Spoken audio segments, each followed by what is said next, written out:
Hello students, welcome to today's science video class. So today we will start our new chapter 4, that is animals reproduction. So here we will read about animals reproduction, how they reproduce. Okay. So as you all know that so many animals live around us. Okay, and they live around us and their homes are around us. They are family pets also, like cats, dogs, okay, and domestic animals or hens also, cows also. House pets means कि जैसे कि घर में जो आपके छोटे छोटे insects रहते हैं, जैसे कि रैट्स है, लिजर्ड्स है, कॉकरोचेस है, जिसको हम पालते नहीं हैं बट वो ऑटोमेटिकली वहां लिविंग प्लेस अपना बना देते हैं. Okay, and many animals living in parks and trees like birds, squirrels, monkeys, they all are live around us. Okay, so हमने कभी कभी उनके छोटे छोटे बेबीज को भी देखा होगा. Okay, so this is called, वो बेबीज कैसे आए हैं? By the process of reproduction, यानी कि animals produce their young ones by the process of reproduction, यानी कि अपने बच्चों को जन्म देने का प्रोसेस रिप्रोडक्शन कहलाता है. इस प्रोसेस में लिविंग बीइंग्स जो है अपने जैसे ही अपने बेबीज को रिप्रोड्यूस करते हैं. And reproduction is very important part of the life to go on. Okay, animals reproduce in two ways. One group of animals, such animals who gives birth to babies, and other animals who lays eggs. Okay, तो ये to type से animals reproduce करते हैं. The baby develops inside and egg comes out when the egg hatches. Okay, so now we will read about animals that give birth to young ones. So first of all, in this topic we will write about mammals, because mammals are the animals which give birth to their young ones, like lions, tigers, buffaloes, cows, etc. So many animals are there. So mammals have small hairs on their bodies. The babies feed on the milk produced by their mothers until they are old enough to eat other things. यानी जब तक वो कुछ और खाने लायक नहीं हो जाते तब तक वो अपने मदर के मिल्क से ही बड़े होते हैं या फीड आउट करते हैं उनसे. Mammals take good care of their babies and protect them from their enemies. Okay. Most of animals live on land, breathe through their lungs. यानी कि जो भी हमारे mammals हैं जो लैंड पे रहते हैं वो सभी लंग्स के थ्रू ही ब्रीथ आउट करते हैं. एंड ह्यूमन बीइंग्स यानी कि हम सभी भी एक क्या है, मैमल्स ही है. सम अदर मैमल्स जैसे कि आपके लायन, टाइगर्स जो है ये सभी आपके मैमल्स ही है जो अपने बेबीज को रिप्रोड्यूस करते हैं. Okay, now some unusual mammals यानी कि जैसे कि for example whale and dolphin, these are also mammals. They live in water. Okay, so they have no hair on their bodies, but beside it they are mammals. They give birth to their babies and also breathe out through their lungs. Okay, bat is the only flying animal. मतलब bat एक ऐसा animal है जो उड़ता है लेकिन फिर भी उसको मैमल कहा जाता है. वो मैमल की कैटेगरी में आता है बिकॉज वो भी अपने बेबी को बर्थ देता है. Okay,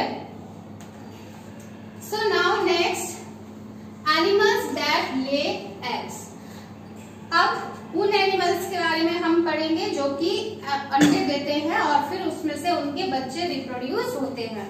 so like birds, fish, insects, snakes, lizards, crocodiles, frogs, these all are the animals which lay eggs. Okay, and egg जो होता है उसमें एक आपने अंडा देखा होगा, उसके ऊपर एक पतली सी परत चढ़ी हुई होती है, that is the protective cover of the egg that is called egg shell.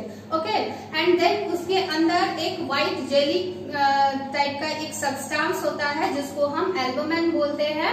And the around round and yellow, फिर उसके अंदर एक येलो कलर का गोल गोल पार्ट होता है जिसको हम यॉक कहते हैं, जो उसका सेंट्रल पार्ट होता है एग का. The yolk have the embryo यानी baby embryo which live inside the yolk. Okay, it grows in the yolk. Albumin protects the embryo, और जो हमारा एल्बुमिन होता है वो हमारे एम्ब्रियो को प्रोटेक्ट करता है. एयर सैक प्रेजेंट रहते हैं हमारे एयर सैक प्रेजेंट रहते हैं हमारे एगशेल में, जब ताकि जो हमारा बेबी है वो ब्रीथ करता रहे टिल इट हैचेस, यानी जब तक वो उस अंडे से बाहर नहीं आ जाता है. तो इसी में हम पढ़ेंगे बर्ड्स के बारे में कि हाउ बर्ड्स हैव. बर्ड्स जो है अपना नेस्ट बिल्ड करती हैं और उसी में अपने अंडों को देती हैं. They sit on their eggs to warm up it, and after some time the eggs hatch out and the baby comes out. Okay, now fish जो है, fish lays thousands of egg at a one time, यानी कि एक बार में fish जो है वो thousands eggs देती है. These do not have shells. These eggs have not shells. They are surrounded by a protective jelly-like substance only. Okay, and but these thousands of fish eggs are not alive because some bigger fish eat their eggs. यानी कि जो बड़ी बड़ी मछलियां होती हैं वो इन अंडों को खा जाती हैं, या उन अंडों में से भी जो बच्चे निकलते हैं उन छोटे छोटे बच्चों को भी खा जाती हैं. तो इसमें से बस कुछ ही फिशेस, बेबी फिश ऐसी होती है जो एडल्ट फिश में रिप्रोड्यूस हो पाती है. Okay, now reptiles are those animals which crawl on the land like turtles, snakes and lizards. They all are also lays egg. Okay, ये भी अंडे देते हैं. They lays egg in the hole of the ground. Okay, and some mother never come back to see their eggs how they are. Okay, many eggs get eaten by the other animals. तो उसमें क्या होता है कि उसकी care तो होती नहीं है, तो इस वजह से कई दूसरे एनिमल्स उन अंडों को खा जाते हैं, और कुछ जो होते हैं उसी में हैच्ड आउट करते हैं by the heat of the sun, यानी सन की हीट के कारण वो हैच्ड होते हैं. Now next one is amphibians. Amphibians are the animals which live in water also and on land also. So the example of an amphibian is frog. तो frog are the amphibian. So it means वो दोनों जगह रहता है, पानी में भी और लैंड पर भी. तो इसका जो ये रिप्रोडक्शन होता है वो कैसे होता है? They lay their eggs in the shallow of the water like fish. जैसे कि जब वो अपना अंडे देता है तो उसमें से एक फिश जैसा ही tadpole बाहर निकल कर आता है. Okay, tadpole comes out of these eggs and they look more like fish than frogs. यानी कि तो कुछ टाइम पर वो फ्रॉग की जगह हमें फिश के जैसा ही दिखाई देता है. And then after some time it will become a frog, adult frog. Okay, so this process is called metamorphosis, in which the tadpole become an adult frog. Okay, now insects also lay eggs. Okay, they hatch into larva, यानी कि वो जो है larva जो है उसमें से निकलता है and look like उसमें से worm की तरह वो दिखता है हमें, and not like adult insects, यानी उस adult insect के जैसे नहीं दिखता है. They go through metamorphosis. इसमें भी यही प्रोसेस होता है मेटामॉर्फोसिस का, to resemble the parent insect, यानी कि एडल्ट इंसेक्ट बनने के लिए उसको मेटामॉर्फोसिस प्रोसेस से गुजरना पड़ता है. लाइफ साइकिल जो है इंसेक्ट की consist many stages. Like for example we will read about the insect that is cockroach. Cockroach is a called baby cockroach is a called nymph. उसे nymph कहते हैं. It's it sheds its skin by molting process. Okay, and it has no wings. After many moltings, यानी कि moulting process होता रहता है तो उसके थ्रू वो क्या हो जाता है, एक दिन एडल्ट कॉकरोच में कन्वर्ट हो जाता है. Now next one is butterflies. Butterfly lay their eggs on the leaves and their egg becomes like a worm like larva comes out of the egg, यानी कि उस एग में से फिर क्या निकलता है, एक लार्वा निकलता है जो वर्म की जैसा दिखता है, which is called caterpillar. उसे caterpillar कहते हैं.